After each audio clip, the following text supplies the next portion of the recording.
श्री राधे राधे। भक्तों,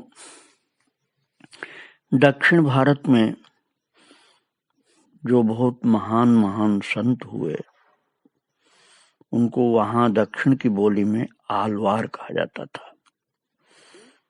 तो आलवार शब्द आचार्य शब्द का पर्याय समझिए। उसके साथ साथ उनका नाम भी लगा करके तिरुमंगैया आलवार,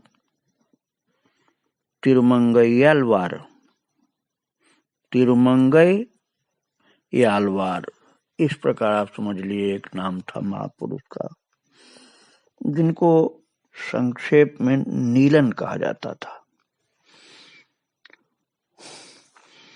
वो बहुत महान संत हुए। और एक सरल ढंग से मैं बताना चाहता हूँ कि प्रभु कितने कृपालु हैं कि जैसे किसी जंगल में हिरण को फंसाने के लिए एक पालतू हिरण की मदद ली जाती है, इसी प्रकार से करुणा सिंधु प्रभु अपने भटके हुए जीवों को अपने पास लाने के लिए अपने ही किसी खास जीव अर्थात भक्त को माध्यम बना लेते हैं। जंगली हिरण पकड़ में नहीं आता, लेकिन जब पालतू हिरण जाता है तो पकड़ में आ जाता है। ऐसे प्रभु के जो हो चुके हैं वो भगवान के भक्त, वही भटके हुए जीव का कल्याण करते हैं। और भगवान जात कुल विद्या आदि का विचार तो करते नहीं, वो तो केवल प्रेम के ही वशीभूत होते हैं। तो ये नीलन जो थे, तिरुमंगई आलवार जो थे, उन्हीं का नीलन नाम था। तो इनका जन्म चोल देश के किसी ग्राम में एक शैव के घराने में हुआ था। चोल देश मतलब आप समझिए तमिलनाडु के निकट। तो इनके पिता बहुत बड़े योद्धा थे। उन्होंने इन्हें युद्ध विद्या में बहुत निपुण किया था, बाण चलाने में, घोड़ा की सवारी करने में, सेना का नेतृत्व करने में बड़े कुशल हो गए। और चोल देश के राजा ने इनकी वीरता पर प्रसन्न होकर इनको सेना नायक के पद पर प्रतिष्ठित कर दिया। जब वे सेना लेकर के नीलन जी किसी शत्रु पर आक्रमण करते तो ये माना जाता था कि अब विजय इनकी हो जाएगी, अर्थात राजा साहब की विजय हो जाएगी। राजा ने इनको जमीन भी दिया था और इनकी आध्यात्मिक रुचि भी थी। फिर भी राजसी जीवन के कारण वो रुचि थोड़ी दबी रहती थी, क्योंकि राजा के नौकर थे। तो दक्षिण के तिरुवाल नामक क्षेत्र में कुमुदवल्ली नाम की एक कुमारी कन्या रहती थी। जिस प्रकार विष्णु चित्त ने आंडाल का पालन पोषण किया था, जिन आंडाल की कथा मैं आपको सुना चुका हूँ, उसी प्रकार इसका पालन भी किसी भक्त के द्वारा ही हुआ था। ये कुमारी तिरुवाली के मंदिर में स्थित भगवान श्री नारायण की बड़ी भक्त थी। और महाराज बहुत सुंदर थी। बड़े बड़े राजा लोग उसका पानी ग्रहण करने के लिए लालायित थे, परंतु उसने किसी के साथ विवाह करना स्वीकार नहीं किया। जब नीलन ने यह समाचार सुना तो उसके मन में भी बालिका के प्रति बड़ा आकर्षण हुआ। उन्होंने कुमुदवल्ली के पिता के पास जाकर उनसे अपने हृदय का भाव कहा। तो महाराज पिता ने अपनी बेटी से राय पूछी तो कुमुदवल्ली ने कहा, मेरा विवाह किसी विष्णु भक्त से ही हो सकता है। तो नीलन ने यह शर्त मंजूर कर ली। वे तुरंत किसी वैष्णव आचार्य के पास गए और उनसे दीक्षा लेकर चले आए। कुमुदवल्ली ने कहा, केवल बाह्य परिवर्तन पर्याप्त नहीं है, यदि मुझसे विवाह करना है तो अपनी वैष्णवता का क्रियात्मक परिचय देना होगा। बोले कि क्या चाहती हैं आप? तो उस कन्या ने कहा कि तुम्हें 1 साल तक प्रतिदिन 1008 भक्तों को भोजन करवाना पड़ेगा। भक्त वो संत भी गृहस्थ हो सकते हैं, विरक्त भी हो सकते हैं। और 1008 भक्तों को रोजाना भोजन 1 साल तक कराना होगा। तो नीलन ने कुमुदवल्ली की ये दूसरी शर्त भी मंजूर कर ली और शर्त के अनुसार दोनों का विवाह हो गया। इस प्रकार प्रतिदिन 1000 से ऊपर ब्राह्मण को, संतों को, भक्तों को भोजन करा करके बहुत आनंद सबको मिलने लगा महाराज। खर्चा तो इनका काफी होता था, लेकिन भाव था। और इसका लाभ यह हुआ कि भगवान का चिंतन बढ़ा, श्रद्धा बढ़ी, भक्तों के प्रति प्रेम बढ़ा और नेत्रों से अज्ञान का पर्दा धीरे धीरे हटने लगा। और अपनी भक्तिमती पत्नी के संग के प्रभाव से वे भगवान नारायण के अनन्य भक्त हो गए।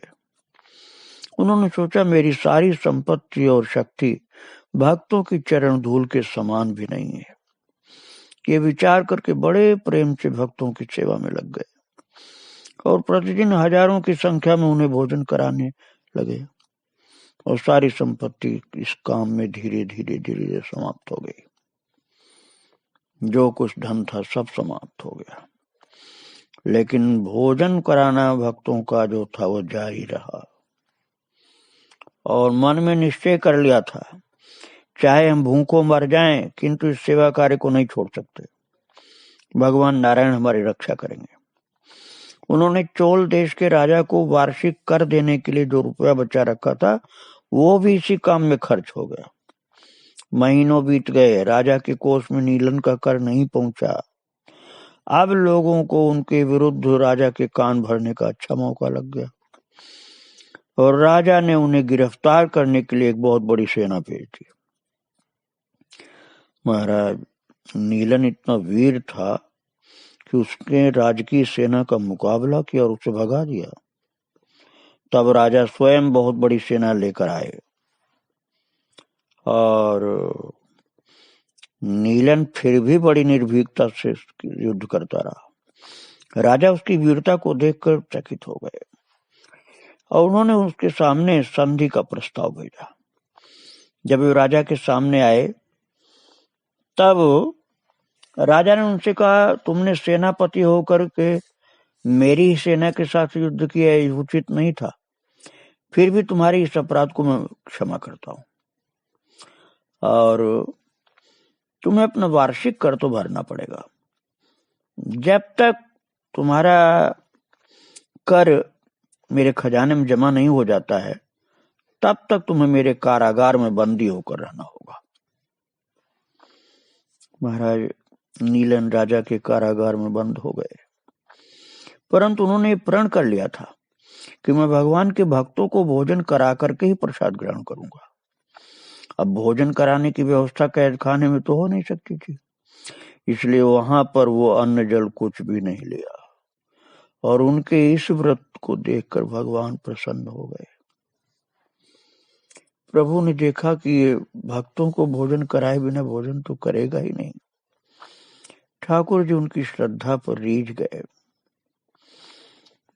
उन्होंने नीलन को स्वप्न में दर्शन दिया प्रभु ने, और कांची नगरी में वेगवती नदी के तट पर अमुक स्थान में विपुल संपत्ति गड़ी है, उस संपत्ति को प्राप्त करके सेवा का कार्य चालू रखो।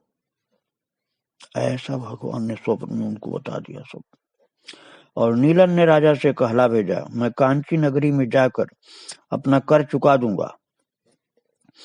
राजा ने उनकी प्रार्थना स्वीकार कर ली और कुछ सैनिकों अधिकारियों के साथ कांची भेज दिया। नीलन को निर्दिष्ट स्थान में अपार संपत्ति प्राप्त हो गई। फिर उन्होंने ब्याज सहित राजा का कर चुका दिया और भक्तों को भोजन कराने का कार्य फिर से शुरू कर दिया। कांची में भगवान वरदराज ने नीलन को दर्शन दिया।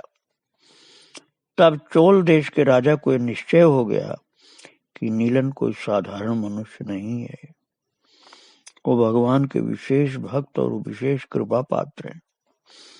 तभी तो प्रभु इतने भक्तों को भोजन कराने गए अनुग्रह इनके ऊपर किए कि इतना धन की व्यवस्था स्वयं प्रभु ने की। भगवान सदा इनकी रक्षा करते हैं। राजा स्वयं भक्त के पास आए और उनके चरणों पर गिर कर से उनसे क्षमा मांगने लगे। जो रुपया उनके कर के रूप में मिला था वो भी राजा ने लौटा दिया और कहा इसे अपने पवित्र काम में लगा दिया।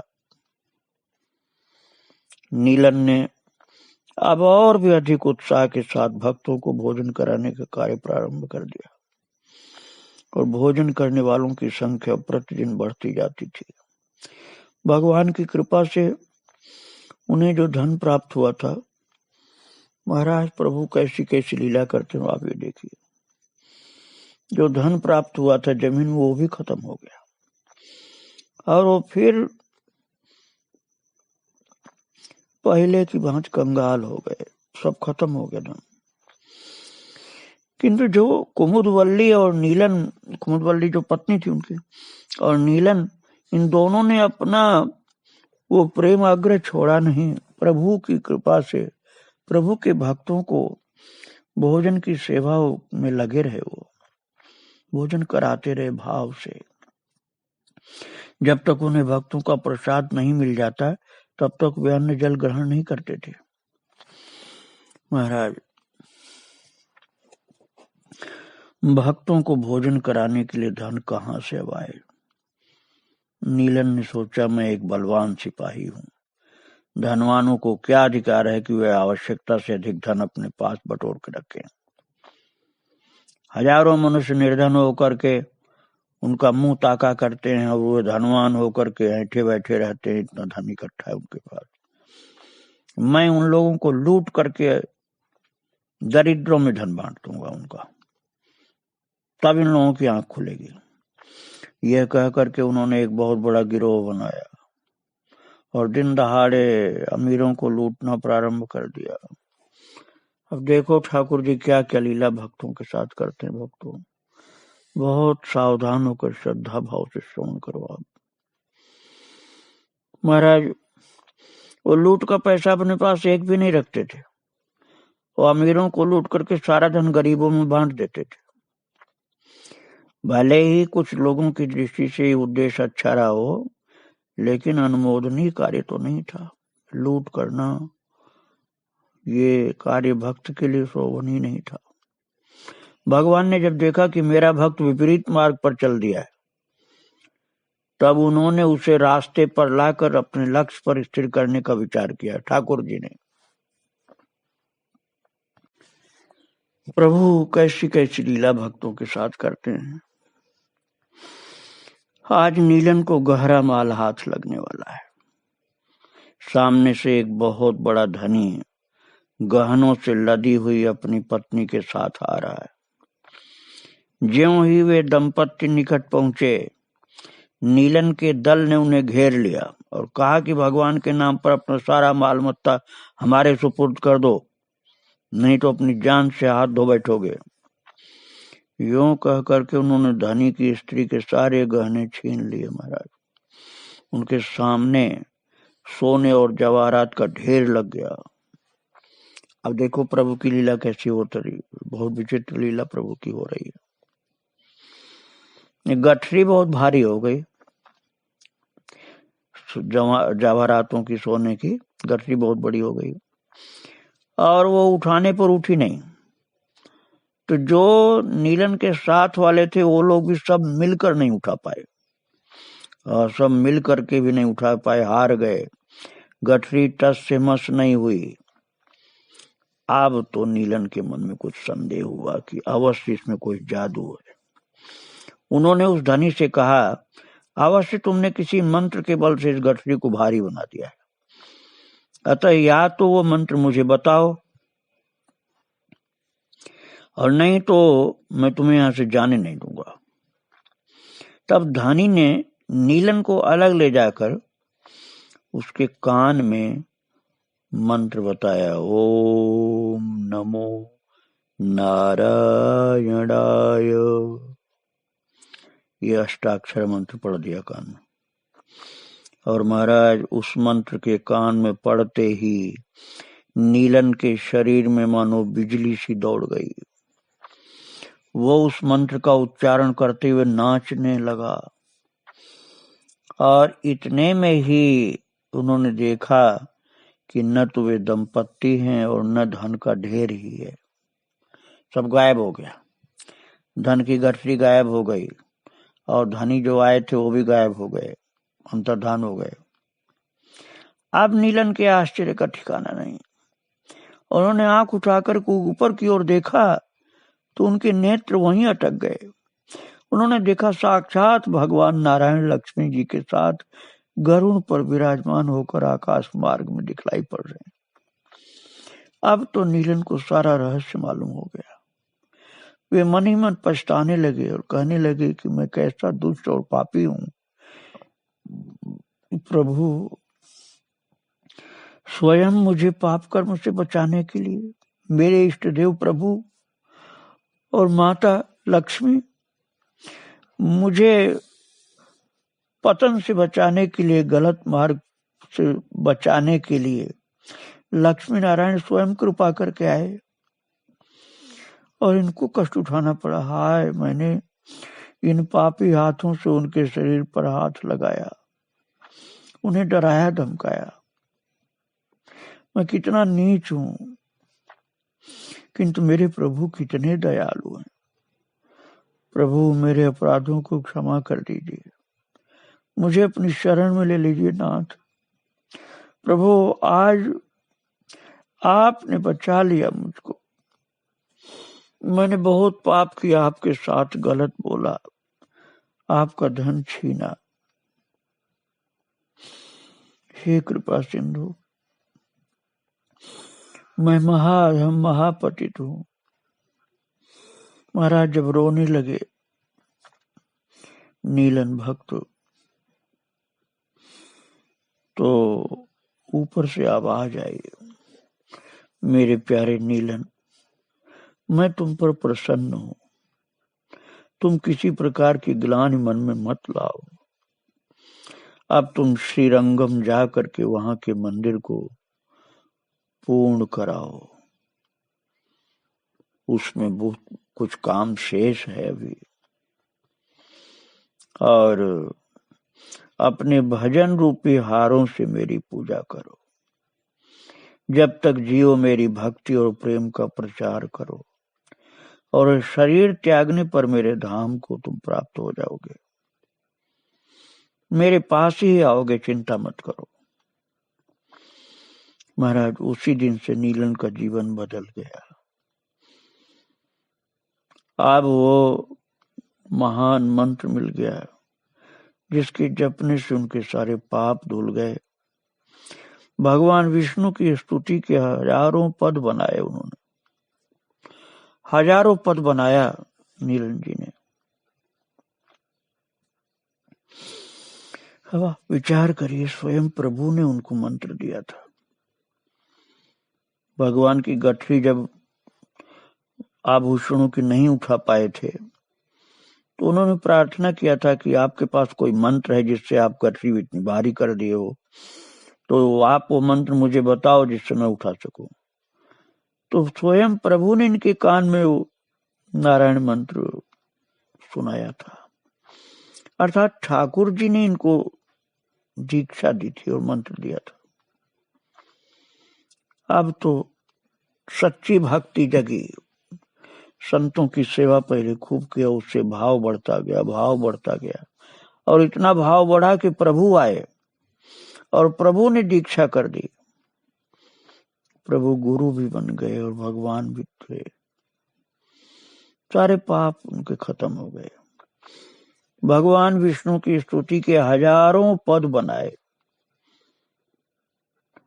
जिन्हें लोग महावाक्य बोलते हैं। भक्तों, ये भगवान के शारंग धनुष के अवतार माने जाते हैं। इन्होंने लाखों रुपए लगा करके भगवान श्री रंग जी के मंदिर को पूर्ण करवाया। लाखों रुपए उस जमाने में लगे थे और वे भगवान की दास से भाव से उपासना करते थे। और इनके जीवन का प्रत्येक क्षण भगवान की सेवा में बीतता था। ये प्रसिद्ध महापुरुष हुए और इनके पदों का बड़ा आदर किया संतों ने। बहुत महान पुरुष थे। इन्होंने विशिष्टाद्वैत दर्शन के सिद्धांत की स्थापना की थी। भक्ति का भी पूर्ण रूप से जीवन में साधना का कार्य किया।